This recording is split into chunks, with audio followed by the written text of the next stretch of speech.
All right, welcome back. So today we are diving into something really fascinating and maybe a little misunderstood. We're going to be looking at pup play, but through the lens of a really groundbreaking academic study, the first big one of its kind, actually. We're going to break down what the data really tells us about this community. And really, this whole explainer kind of boils down to one central question, a really powerful one. Could a form of role play actually be therapeutic? I mean, beyond all the gear, beyond the different roles, could it genuinely help people's mental well-being? Just keep that in the back of your mind as we go through this. Okay, so first things first. Before we get into the numbers and the deep stuff, we need to be on the same page. Let's get a clear, just straight-up baseline. What is pup play? So, according to the paper we're looking at, this is the core definition. It's a kind of role play where adults mimic the behavior of dogs, usually young dogs. And there are a few key ingredients, right? You've got the gear, you've got a submissive role, the pup, and you've got a handler.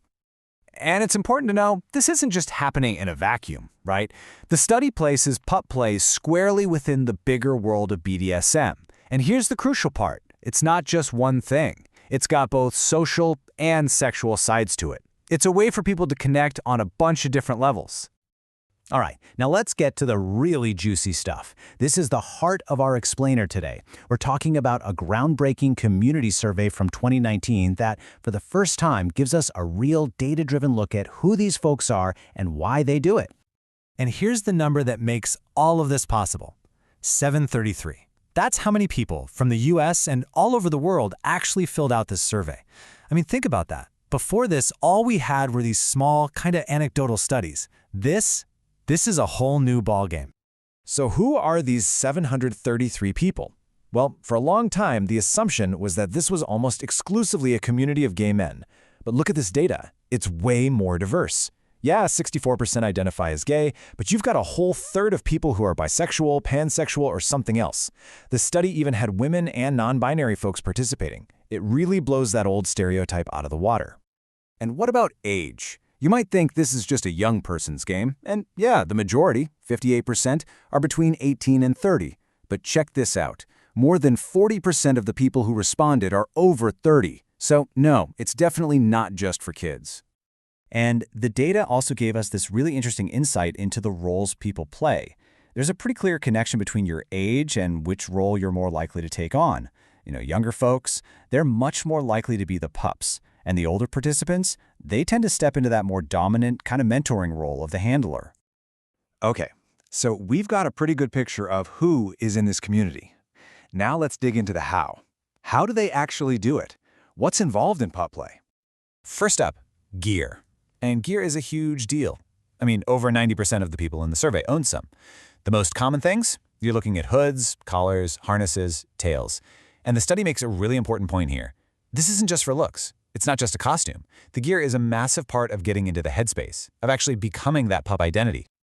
And it goes way deeper than just the gear. Creating a whole new identity is central to this. Think about it. Over 86% of pups have a chosen name, and more than half even identify with a specific dog breed. Apparently, Huskies and German Shepherds are super popular. So it's really about building this entire persona from the ground up. All right, now for the million-dollar question, right? The one that comes with so many assumptions. So is this all just about sex? The survey went right ahead and asked people to define what their play is all about. And wow, the answer could not be more clear. It's complicated. For almost half the people, it's equally social and sexual. And look at this, only 4%, a tiny sliver, see it as 100% sexual. So the data just screams that this is what researchers call a sociosexual activity. The social and the sexual are totally tangled up together. And that social side is so important. We're talking over 60% of people belong to some kind of social group. They go to events called moshes, which the study points out are specifically for non-sexual social fun while in gear. And some even form what they call packs, which are basically their chosen families. The sense of community here is just vital.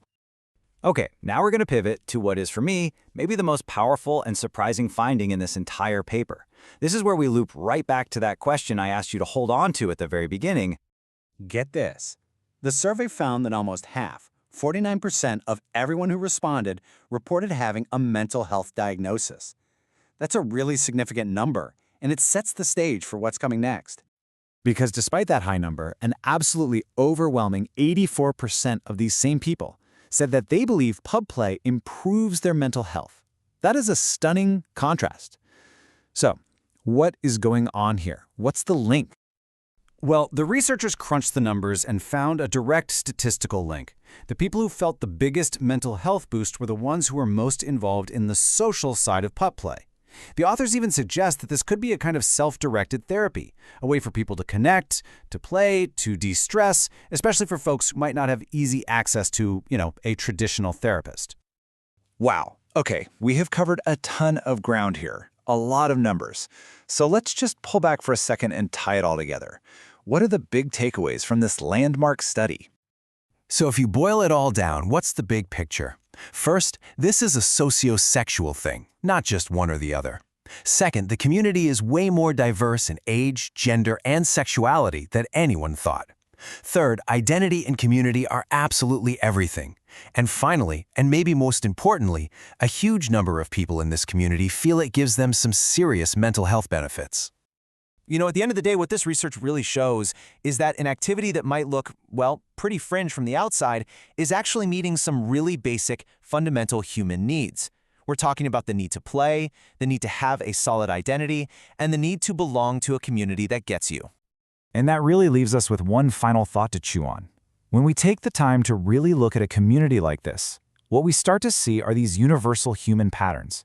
And it just makes you wonder, what other so-called unconventional communities out there could teach us about all the different ways people find their identity, find their joy, and take care of their own well-being?